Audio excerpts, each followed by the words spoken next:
इन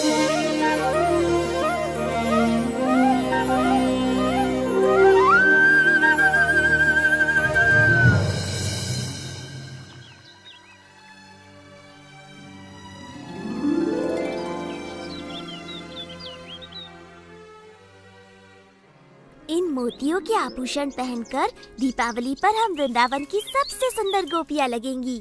इनसे सजकर हम ऐसे चमक उठेंगी जैसे दीपों की पंक्तियों से घर।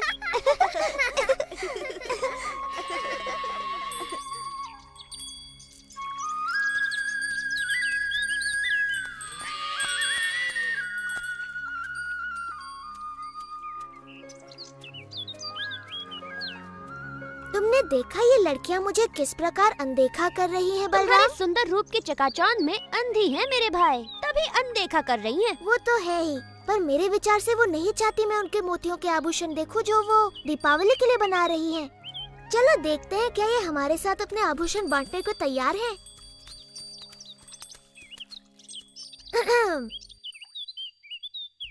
तुम्हारे काम में बाधा डालने के लिए क्षमा चाहता हूँ गोपियों, किंतु मैं अपने आप को रोक नहीं पाया। तुम्हारे आभूषणों की सुंदरता मुझे यहाँ खींच लाई। मेरे मित्र भी दीपावली का त्योहार मनाना चाहते हैं। क्या तुम उन्हें अपने कुछ मोती दोगी ताकि वो भी तुम्हारी तरह अपनी सुंदरता बढ़ा सके? मुझे नहीं पता था कि सुबाला और मधु को अपनी सुंदरता का इतना ध्यान है। मैं उनकी बात नहीं कर रहा, मेरा मतलब था हंसी और हरिणी। प्यारी गोपियों, तुम्हें अपने आभूषणों पर इतना अभिमान है कि तुमने इन भोली भाली गायों के साथ अपने आभूषण बांटने की मेरी विनती भी अनसुनी कर दी। तुम बड़े अच्छे हो कृष्णा, पर ये मोती केवल राजा रानियों के लिए हैं। तो तुमने सिर्फ 2 गायों के लिए ही क्यों मांगा? अपनी सारी गायों के लिए मांगना चाहिए था ना। मुझे तुम्हारे सारे मोती नहीं चाहिए ललिता, बस मेरी 2 सबसे प्रिय गायों के सींगों को सजाने के लिए थोड़े से। माफ कर दो कृष्णा, पर मेरे पास तुम्हारी गायों को देने के लिए एक भी मोती नहीं है। ठीक है, रहने दो, इनके लिए मैं मोती ढूंढ लूंगा।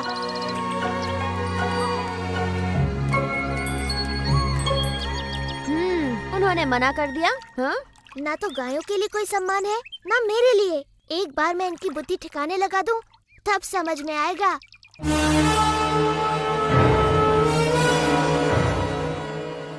सभी असुर इस प्रयास में प्राणों से हाथ धो बैठे। तुम्हें क्यों लगता है कि तुम मेरे काल को मारने में सफल हो गए? क्योंकि मैं हूँ केशी और मेरे पैरों तले धरती कांप उठती है।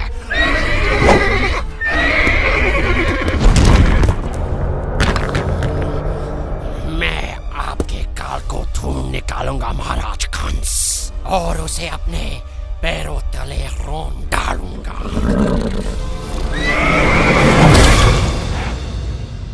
मोतियों का वृक्ष?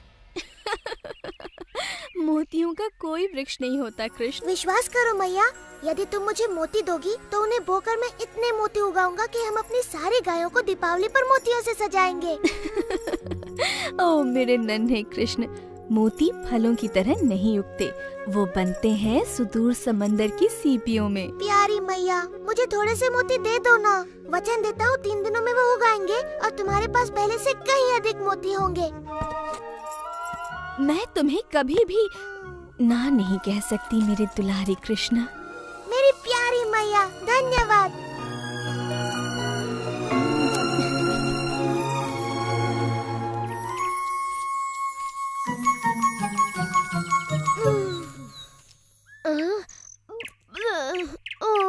क्या हम मोतियों की खेती करने के स्थान पर स्वादिष्ट ताजा मक्खन नहीं उगा सकते?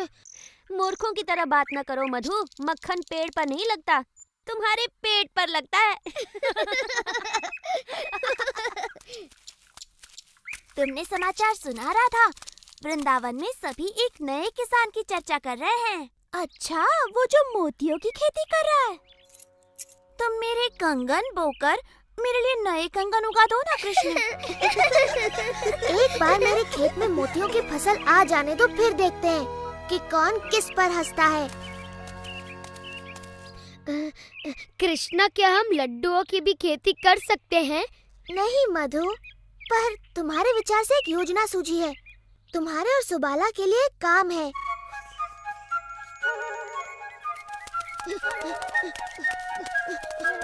गोपियों रुको, अगर तुम्हें बोने के लिए और मोती चाहिए तो हमारे पास नहीं है। ओह, हमारे पास सुंदर से मोती हैं, लेकिन कृष्णा ने पूछा है क्या तुम हमें थोड़ा सा दूध दे सकती हो? ओह, खेत में काम करके इन्हें प्यास लगाई होगी। नहीं, ऐसा नहीं है। दूध तो उसे अपना खेत सींचने के लिए चाहिए। क्षमा करना, किंतु ये दूध इस कार्य के लिए उपयुक्त नहीं। विशाखा ठीक कहती है, कृष्ण के पवित्र मोतियों के लिए इससे काम नहीं बनेगा। तुम्हें चाहिए नागफनी का दूध।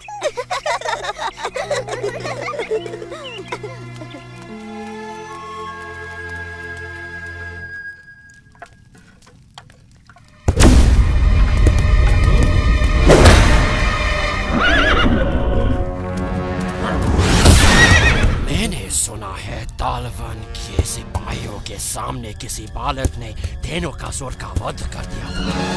क्या ये सत्य है? वो दिखने में कैसा था? उसके बालों में मोर पंख लगा हुआ था, वो पीली पहने में था और वो बांसुरी बजा रहा था।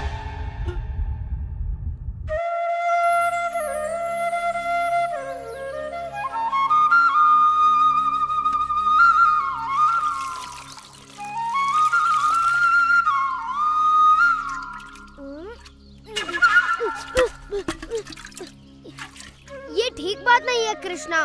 दूध मोतियों के साथ मनुष्यों को भी बढ़ने में सहायता करता है। जितनी इच्छा उतना दूध पी लेना मधु। बस एक बार तुम जैसे गोल मटोल मोती उग जाए। कृष्णा, देखो, मोती अंकुरित होने लगे। मोती अंकुरित होने लगे। इनकी सुगंध अद्भुत है। भंवरे भी इनकी सुगंध से मदमस्त हो रहे हैं। ये अद्भुत सुगंध कहाँ से आ रही है? तुम्हारे मोतियों से मैया, वो उगने लगे। उग तो रही हैं, परंतु मोतियाँ नहीं, कांटे। कृष्णा देखो, एक मोती खिला। ये तो हमारे हुए मोतियों से कहीं अधिक सुंदर और बड़े हैं। हम धनी हो गए। हम धनी हो गए। ये अवश्य कृष्ण का कोई छल है। ये नकली मोती हैं। मैंने आज तक ऐसे सुंदर मोती नहीं देखे। वाह! इतने सारे मोती, कितने सुंदर हैं। इसी का भय था। कृष्ण की मोतियों के सामने हमारे मोती फीके दिखने लगेंगे। अगर हम उसे कुछ मोती मांगे तो वह बिल्कुल भी मना नहीं करेगा। हमारा दुर्व्यवहार देखकर अब वह हमें मोती तो नहीं, ताने अवश्य देगा। इस दीपावली पर हम सबके हास्य का पात्र बनेंगे। ऐसा नहीं होगा। हमें पता है कृष्ण ने मोती कैसे उगाए हैं।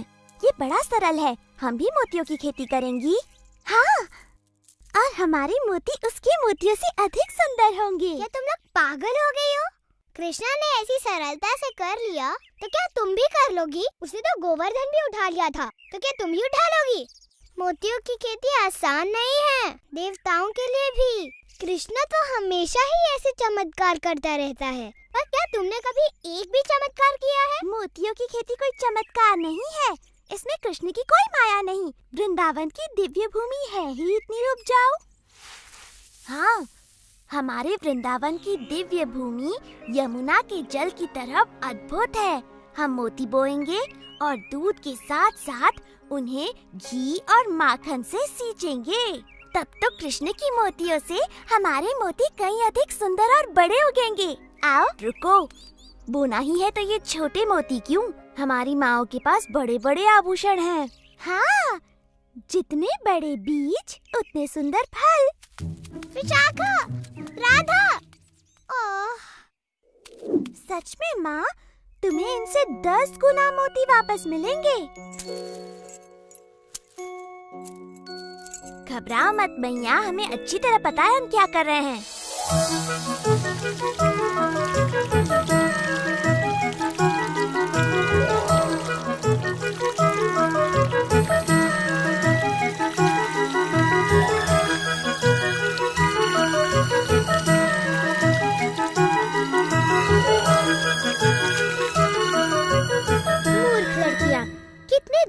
लगी हुई हैं। उग रही है तो केवल जंगली घास। किंतु जितने मक्खन और घी से उन्हें सींचा जा रहा है, ये घास बड़ी स्वादिष्ट हो गई होगी।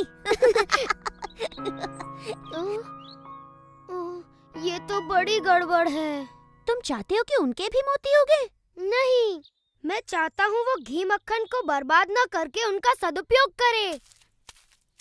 कृष्णा, मेरे सच्चे मित्र, क्या मुझे कुछ देर के लिए तुम्हारी धोती, बांसुरी और मोरपंख मिलेंगे? ओह, तुम बड़े चतुर हो मधु। मेरे विचार से लड़कियाँ एक थके हारे मोतियों के किसान के साथ अपना घी माखन अवश्य बांटेंगी।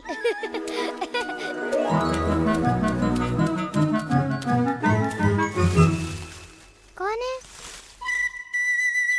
कृष्णा, यदि तुम हमसे हमारे सुंदर मोती मांगने आए हो तो यहाँ से चले जाओ। मुझे अपना मुख दिखाने में भी लज्जा हो रही है। तुम तो मुझसे कहीं अधिक अच्छी तरह से मोतियों की खेती कर रही हो। यदि तुम थोड़ा सा घी और माखन मुझे दे दो तो मैं अपने मोती कम से कम तुम्हारे मोतियों के आधे आकार के तो कर सकूं। अब जबकि तुम अपना घमंड फुलाकर हमारे पास आए हो, हम थोड़ा सा माखन तुम्हारे साथ बांट सकते हैं। धन्यवाद, धन्यवाद। हाँ? गोपियों, इधर आओ। तुमने देखा हमारे मोतियों के ये पौधे कृष्ण के मोतियों से अलग हैं। ललिता सच कहती है, हमारे खेतों में तो कुछ भी नहीं उगा, सिर्फ कांटों वाले पौधे उगे हैं। ये बात किसी को पता न चलने पाए, विशेष तौर पर माताओं को।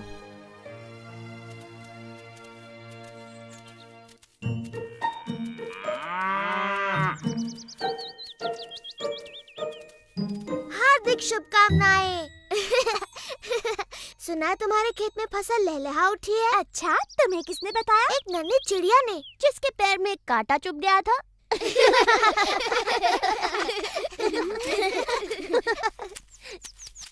चलो मित्रों, त्योहार के लिए अपनी गायों को सजाया जाए।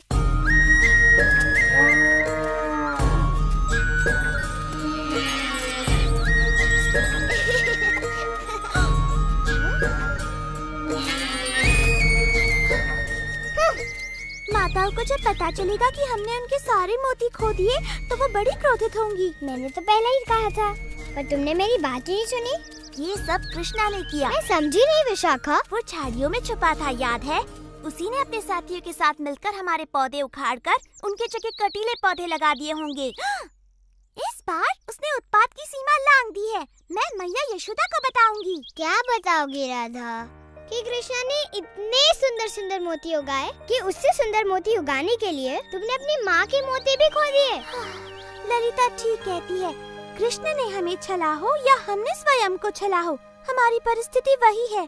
हमारे पास एक भी मोती नहीं है। यदि हमारी माताओं को पता चला तो वे हमें कभी क्षमा नहीं करेंगी। परंतु वृंदावन में मोती मिलना इतना सरल नहीं है। हम कहाँ से लाएंगे? हमारे पास और कोई चारा नहीं। हमें कृष्ण से पूछना चाहिए कि क्या वो अपने कुछ मोती हमें बेचेगा।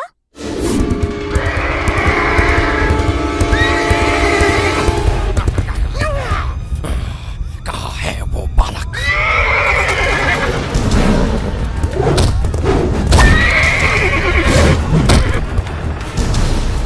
कहाँ है वो पीली धोती वाला बालक जिसके पास बांसुरी और मोर पंख भी है? मैं उसका सर्वनाश कर दूंगा।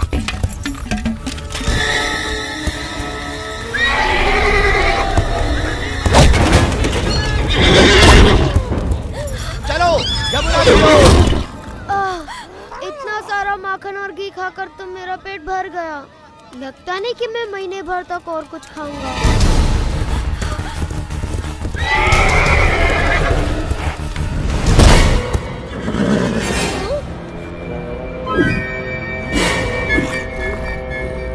आखिर मैंने तुम्हें ढूंढ निकाला कंस के काल।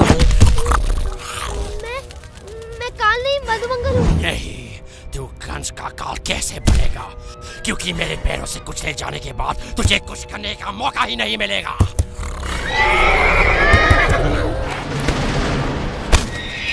तुम जिसे ढूंढ रहे हो वो मैं हूँ।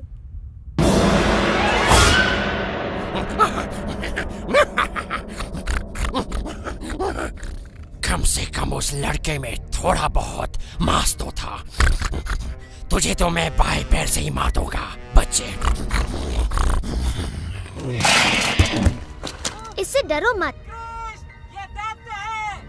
केशी बिल्कुल हमारे खेलने वाले काठी के घोड़ों जैसा है।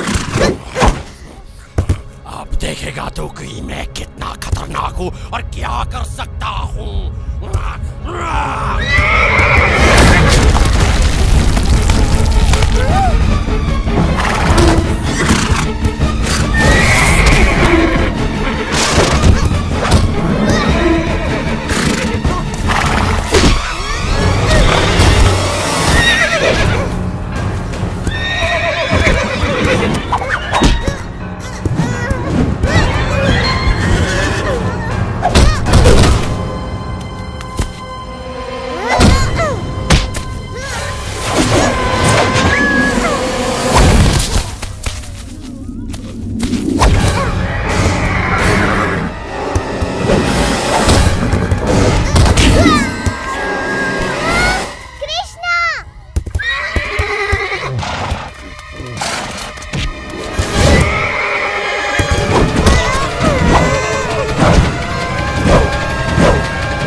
कृष्णा ने मैंने इसे मारा? पूरी तरह तो नहीं मेरे मित्र, परंतु भेष बदलकर वीरता पूर्वक इसे मुझ तक तो तुम ही लाए।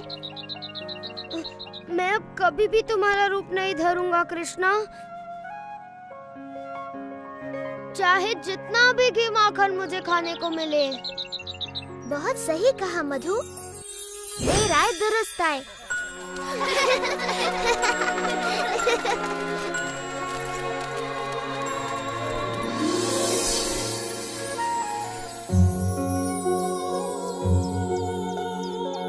वाह मेरे भाई, ये तो बड़ी अच्छी फसल लहलाने लगी। हाँ, बस बेचारी गोपिकाओं की फसल में कुछ भी नहीं होगा। लगता है उनके सारे मोती कीड़े खा गए। हमने सुना है कि कृष्ण अतिरिक्त मोती बेच रहा है सुबाला, हमें भी कुछ खरीदने की इच्छा है। परंतु मोती के बदले तुम दोगे क्या राधा? दूध मक्खन तो यहाँ नहीं चलेंगे। एक बात बताओ, तुम वही गोपियाँ हो ना जिन्होंने मेरे गायों के लिए मोती और मेरी मोतियों की खेती के लिए थोड़ा सा दूध देने से मना कर दिया था? मैं अपने सारे मोती यमुना में फेंक सकता हूँ, परंतु तुम्हें एक भी नहीं देने वाला। हम स्वर्ण से मूल्य चुकाएंगी। तुम्हारे घरों का सारा धन और तुम्हारे घर का मूल्य भी जोड़ दो, तब भी मेरे एक मोती का मूल्य नहीं चुका पाओगी। तुम हमेशा हमारे साथ ऐसा क्यों करते हो कृष्णा? कृपा करो कृष्ण, हम अपनी माताओं के लिए तुम्हारे मोतियों की मूल्य से अधिक चुकाने को तैयार हैं। तुम्हारी माताएं? अच्छा, तब बात अलग है। तुम तो जानती ही हो, माताओं का नाम सुनकर मैं पिघल जाता हूँ, है ना मित्रों? हाँ, कृष्णा को मैया से बड़ा प्रेम है। हाँ, बिल्कुल। तुम्हारी माताओं को मेरे सबसे सुंदर मोती मिलेंगे। धन्यवाद कृष्णा। धन्यवाद कृष्णा, तुम बड़े दयालु हो। वो तो मैं हूँ ही, पर धन्यवाद मेरा नहीं, अपनी प्यारी माताओं का करो।